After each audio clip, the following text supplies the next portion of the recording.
Everyone, welcome back to our YouTube channel.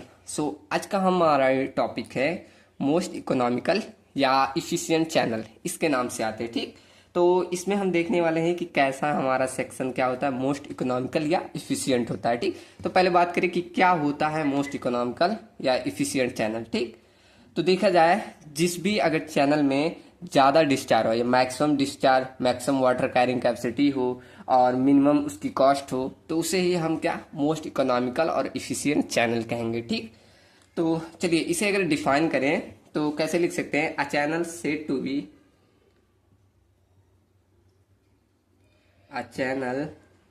Said to be most economical,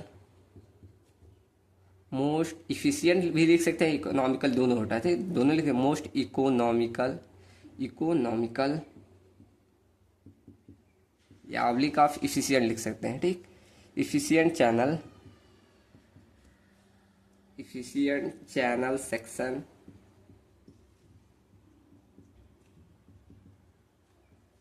for a given cross section. ठीक, किसमें, जिसमें maximum discharge हो, cross section किस क्या कहेंगे, discharge carrying, water carrying capacity.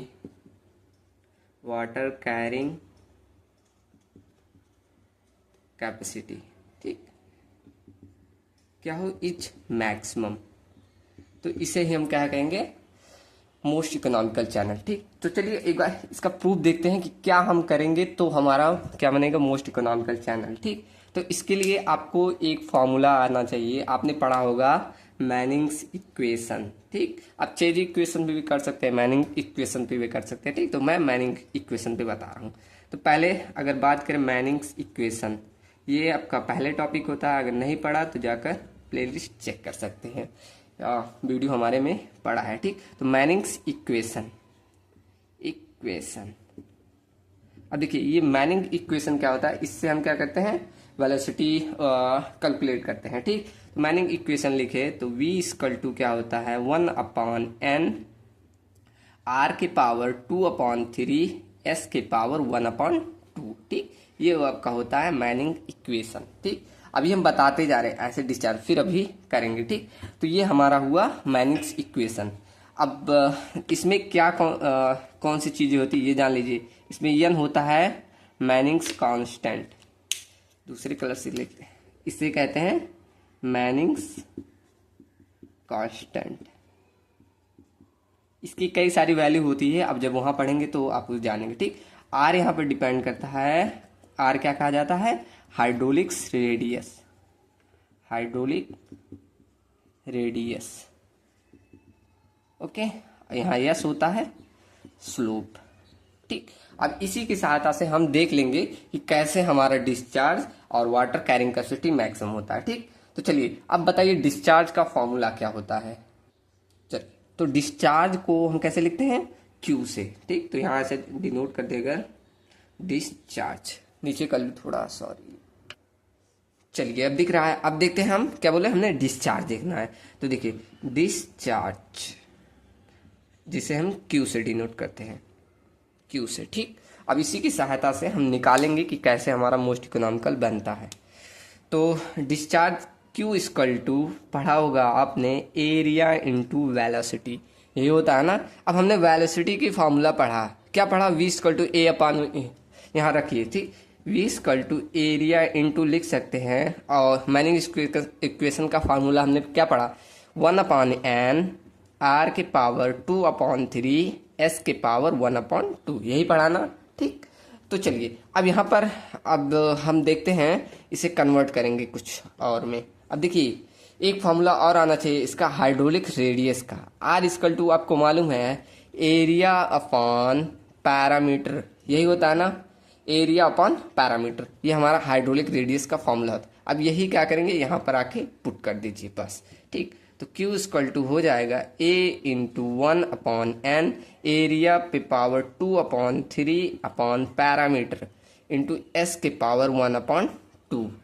ठीक, तो अब देखिए जब भी हमारा सेक्शन रहता है उसका एरिया हमने क्या कर लिया, कांस्टेंट रहेगा, स्लोप हमारा कांस्टेंट रहेगा, और ये हमारा क्या हो जाता है, ये कांस्टेंट है ही, मैनिंग कांस्टेंट। तो मैनिंग इक्वेशन में n हमने बोला, ये क्या है, मैनिंग कांस्टेंट है।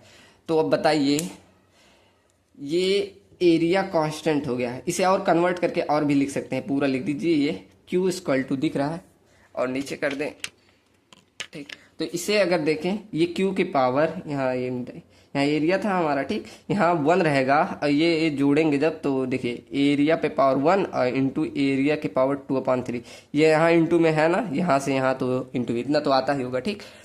इधर देखिए, ये कैलकुलेशन इधर है, तो ये एरिया के पावर 1 है, ये एरिया के पावर 2, तो एरिया जब पावर का गुणा होता है तो एडिंग होता है, तो 3 इसमें ऐड करेंगे तो कितना हो जाएगा, 5/3, ठीक। तो इसे कुछ इस तरह लिख सकते हैं, 1/n एरिया के power 5/3 into upon parameter into slope के पावर 1/2।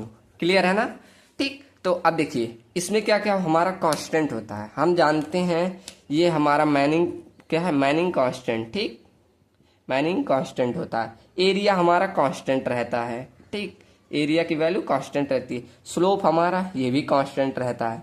अब हमें देखना है पैरामीटर। अब यहीं से हमारा निकल जाता है कि हम कैसे प्रूव करेंगे कि हमारा मोस्ट इकोनॉमिकल चैनल सेक्शन होगा। तो इसको कुछ इस तरह आप लिखेंगे, कैसे, Q is directly proportional 1/P, ठीक, ये सब मिटा दे, तो डायरेक्टली ऐसे लिख दे, Q is directly proportional 1/P। ये देखिए यहाँ से ऐसे हो जाता है, ठीक। तो इसका मतलब क्या हुआ कि जब भी हमारा Q की वैल्यू मैक्सिमम कैसे होगी, जब हमारा ये मिनिमम रहेगा, ठीक। तो इसे ऐसे लिख सकते हैं कि Q की वैल्यू मैक्सिमम कब मिलेगी, जब हमारा P मिनिमम रहेगा, ठीक। जैसे देखिए, अगर यहाँ की वैल्यू 1 आई, 1 से 1 डिवाइड किए तो 1 आया, लेकिन अगर यहाँ 0.2 ये मिनिमम कर दिया और कम किया, 1 से कम किया 0.5 कर दीजिए, तो 0.5 से जब 1 का डिवाइड करेंगे तो 2 कैसे हुआ, जब इसकी वैल्यू कम होती जा रही है तो Q की वैल्यू बढ़ रही है, बढ़ी कि नहीं। जैसे देखिए इधर, हाँ इधर जगह है ना, तो जैसे Q डायरेक्टली प्रोपोर्शनल 1/P है, अब यहाँ P के जगह पे हम क्या कर दें, 1 रखें, तो Q की वैल्यू 1 आई ना। लेकिन अगर इसी P की जगह पे 1/0.5 रख दे, मतलब मिनिमम कर दिए, और मिनिमम करेंगे तो ये कितना आ गया, ये आ गया 2, ठीक। तो इस प्रकार क्या हुआ, जब भी हम P की वैल्यू मिनिमम करेंगे तो डिस्चार्ज हमारा क्या, मैक्सिमम मिलेगा। तो यही हमने प्रूव किया इससे डेरिवेशन से, कि हमें अगर डिस्चार्ज मैक्सिमम चाहिए तो हमें क्या करना होगा, P की वैल्यू मिनिमम करनी है, ठीक। तो अब हमें यही मेन, अब जो सेक्शन पढ़ेंगे उसी में हमें क्या करना है, P को मिनिमम करना है, ठीक। तो चलिए अब देखते हैं हम कितने प्रकार के सेक्शंस पढ़ेंगे। चलिए इसे इरेज कर दें।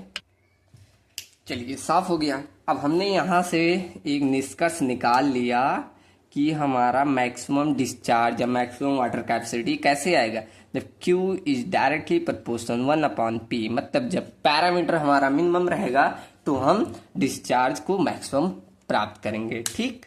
तो चलिए अब देखते हैं कि किस किस प्रकार के हमें चैनल सेक्शन में इसे प्रूव करना है, ठीक। तो फर्स्ट चैनल होता है हमारा रेक्टेंगुलर चैनल सेक्शन, इस पे देखना है। सेकेंड देख लेंगे ट्राइंगुलर सेक्शन, ठीक। थर्ड देख लेंगे हम ट्राइपाजॉइडल, ठीक। और फोर्थ आपका आता है सर्कुलर वैसे मेन उतना इंपॉर्टेंट नहीं रहता, आपका रिटर्न एग्जाम में बहुत कम ही पूछता है और कॉम्पिटेटिव एग्जाम में ये ज्यादा रहता है, ठीक। अगर आप बीटेक के एकेटिव के पर्पज से देख रहे हैं तो ये 3 आपके एग्जाम पॉइंट आपसे बहुत इंपॉर्टेंट है, ठीक। हर सेमेस्टर में, मतलब हर साल एक जरूर आ जाता है, ठीक। सर्कुलर जैसे बहुत लेंदी पड़ जाता है, ठीक। तो इसका पूछते नहीं, इसको हम कराएंगे बहुत शॉर्ट में, बस उतना ध्यान रखिएगा, वो आपके एग्जाम पॉइंट ऑफ व्यू से बहुत काफी रहेगा, ठीक। कॉम्पिटेटिव एग्जाम से भी और आपका सेमेस्टर एग्जाम पे भी, ठीक। तो चलिए अब हम हर एक पे प्रूफ करते हैं। पहला हम प्रूफ करेंगे ट्रायंगुलर पे, इस लेक्चर में ट्रायंगुलर कर लेंगे, अगले में रेक्टेंगुलर कर लेंगे, अगले में ट्रायंगुलर कर लेंगे, उसके बाद ट्रापेजॉइडल, फिर सर्कुलर कर लेंगे, ठीक। तो चलिए आज ये हमारा फर्स्ट टॉपिक काफी लेंदी रहेगा, तो एकदम पेशेंस से पढ़िए। अब यहाँ से एकदम हमारा लेक्चर शुरू होता है रेक्टेंगुलर चैनल सेक्शन, ठीक। चलिए लिखते हैं रेक्टेंगुलर चैनल सेक्शन। तो चलिए प्रूफ करते हैं। तो इससे पहले मैं कुछ बता दूं कि क्या क्या इसमें काम लगेगा। तो इससे पहले आपको रेक्टेंगल का एरिया निकालना आना चाहिए। एरिया क्या होता है, एल इंटू बी होता है। पैरामीटर क्या होता है, पैरामीटर ऐसे जैसे एरिया रहता है तो ये बी प्लस ये ब्रीथ हो गया, ये मान लीजिए इसकी डेप्थ हो गई वाई वाई मान लो, ठीक। तो ये जितना मतलब ये गहराई रहती है ये तो इसको लिख सकते हैं बी प्लस 2ic। ये बेसिक तो आता ही होगा, तो इन्हीं सब का यूज होगा, ये आपको आना चाहिए। चलिए अब अपने प्रूफ पे बढ़ते हैं आगे, ठीक। तो इसके लिए पहले एक बना दे सेक्शन, रेक्टेंगुलर सेक्शन, ठीक। चलिए ये मैंने बना दिया, ये हमारा मान लीजिए रेक्टेंगुलर सेक्शन है, ठीक।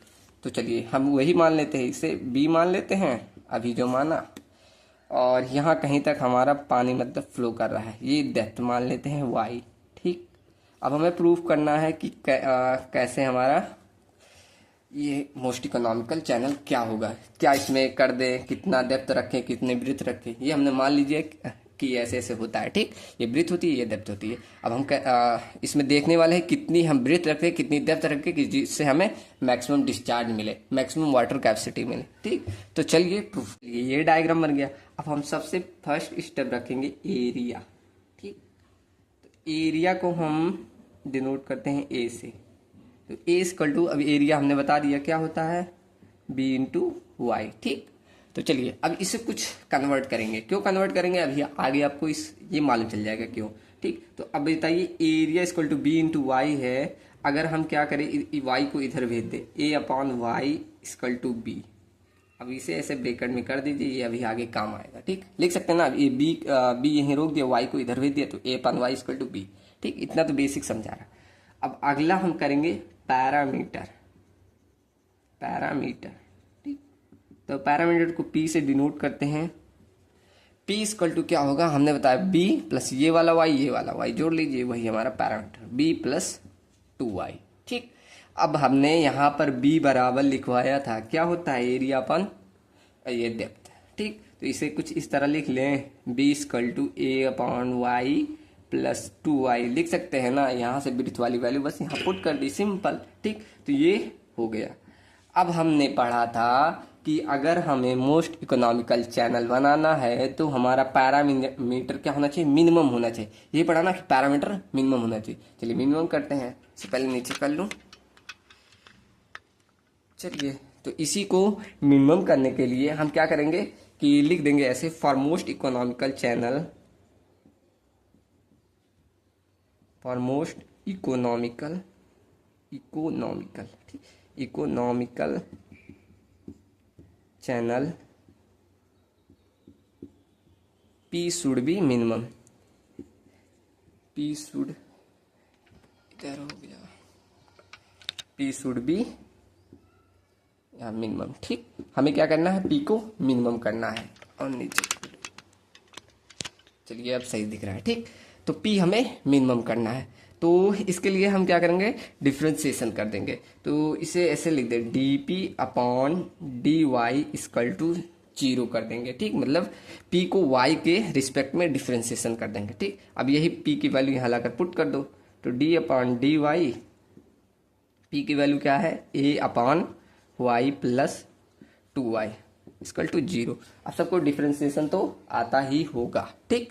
तो चलिए ए कांस्टेंट है, y का क्योंकि हम एक y के रिस्पेक्ट में कर रहे हैं तो ए कांस्टेंट है, इसे बाहर ले ले, तो 1 अपॉन वाई का डिफ्रेंसिएशन क्या होता है बताइए।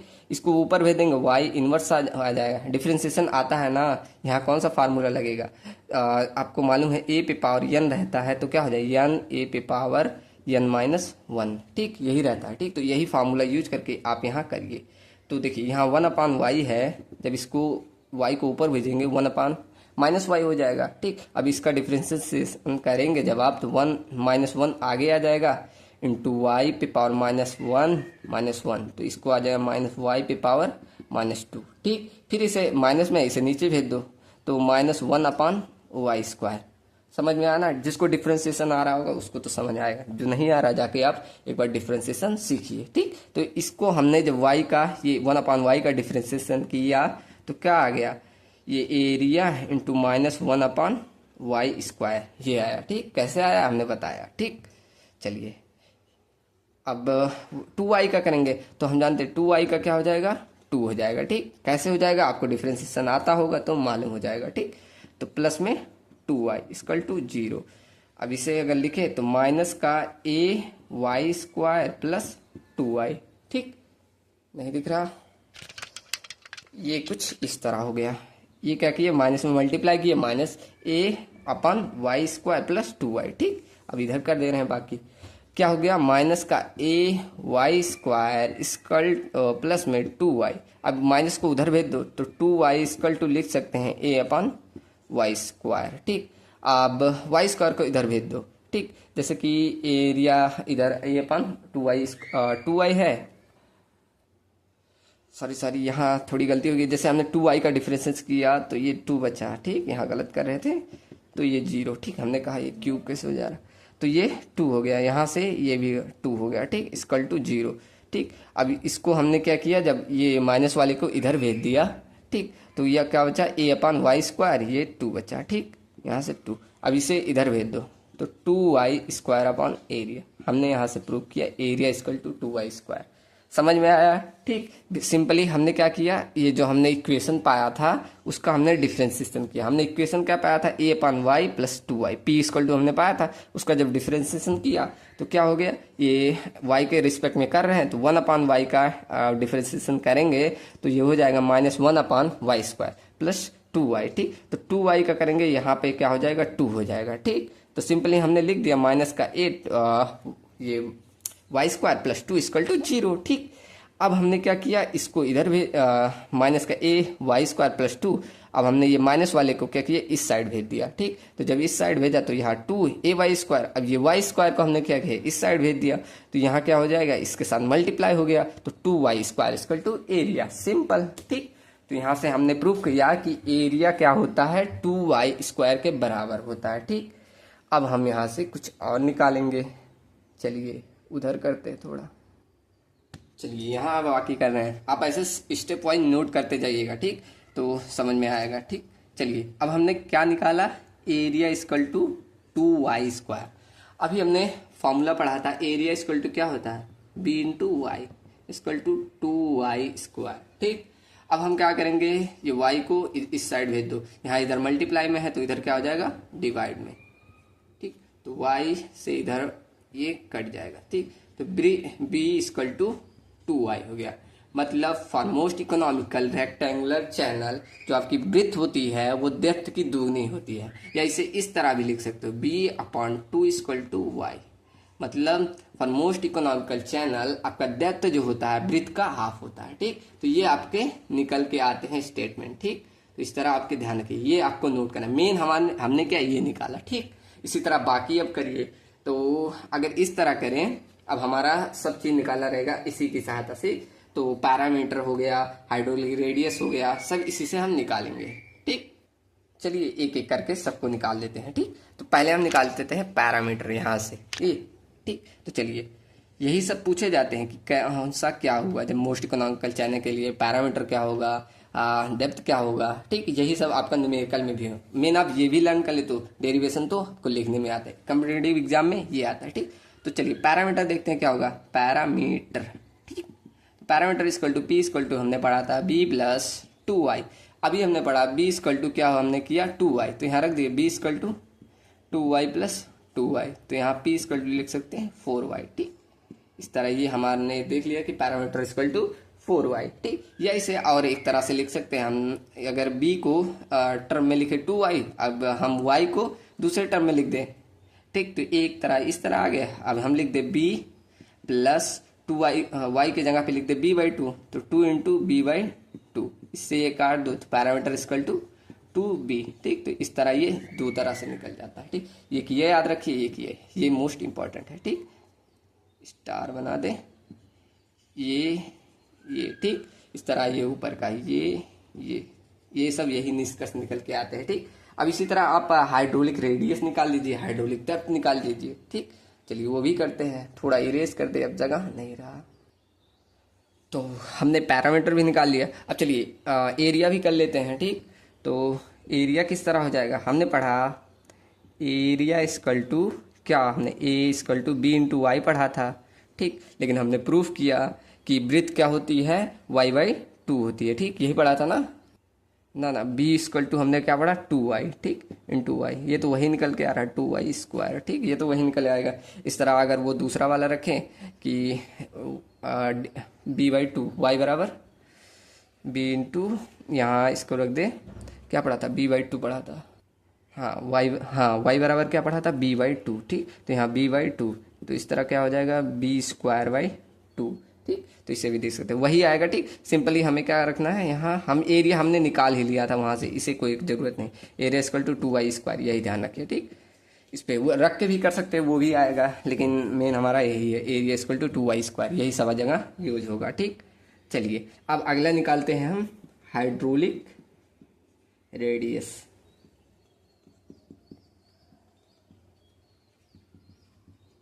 अब हाइड्रोलिक रेडियस का हमें फार्मूला याद होना चाहिए। हाइड्रोलिक रेडियस इक्वल टू क्या होता है, एरिया अपॉन पैरामीटर।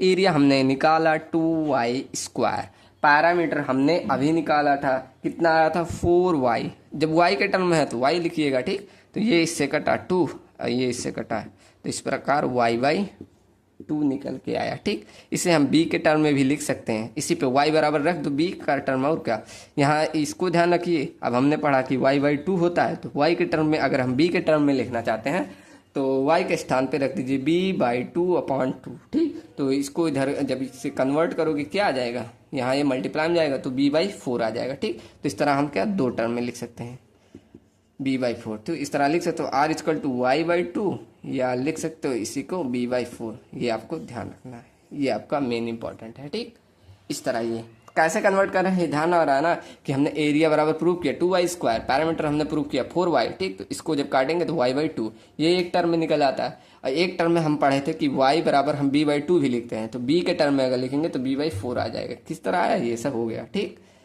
चलिए अब लास्ट देखते हैं हाइड्रोलिक डेप्थ। यहाँ नहीं दिख रहा, पीछे कर लें। ठीक, ये हमारा लास्ट है, सिंपल। ठीक, हाइड्रोलिक डेप्थ, हाइड्रोलिक डेप्थ। अब हाइड्रोलिक डेप्थ का आपको फार्मूला आना चाहिए। ठीक, तो इसे डिनोट करते हैं डी से। इसका फार्मूला होता है एरिया अपॉन टॉप विड्थ। ठीक, ये सब बेसिक है, आपको पहले से आना चाहिए। एरिया क्या होता है b into Y. Top width हमारा क्या था, जैसे कि हमने रेक्टेंगुलर बनाया था यहाँ, तो ये हमारा क्या था y, ये हमारा b था। अगर b ये था तो b ये भी रहेगा, तो टॉप विड्थ क्या हो जाएगा b। तो b से b, ये भी कैपिटल कर दो, b से b कट गया, तो डेप्थ इक्वल टू क्या आ गया y। ठीक, तो ये हो गया, यहाँ से हमारा ये भी खत्म होता है। ठीक, तो इस तरह हमने पूरा टोटली क्या किया, रेक्टेंगुलर चैनल का हमने देखा, मोस्ट इकोनॉमिकल चैनल कैसे होगा, क्या क्या होगा। ठीक, पैरामीटर की वैल्यू देखिए कितनी आई, 4y आई थी। ठीक, तो इस प्रकार से हमने हाइड्रोलिक रेडियस भी निकाल लिया, हाइड्रोलिक डेप्थ भी निकाल लिया। ठीक, तो इस तरह आपको सिंपली ऐसे स्टेप वाइज करेंगे, एक बार खुद से सॉल्व करेंगे, सिंपल हो जाएगा। ठीक, तो कोई भी डाउट आया होगा आप जरूर कमेंट सेक्शन में शेयर कीजिएगा। अगले लेक्चर में हम क्या पढ़ेंगे, इसी का ट्राइपेजॉइडल, उसके बाद अगले में ट्रायंगुलर, फिर सर्कुलर। ठीक, तो इस तरह ये हम पूरा कंप्लीटली कवर करने वाले हैं। ठीक, तो चलिए मिलते हैं नेक्स्ट वीडियो में। नेक्स्ट वीडियो हम ट्रायंगुलर स्टार्ट करेंगे या ट्राइपेजॉइडल। ठीक, चलिए आज के लिए इतना ही। Thank you for watching.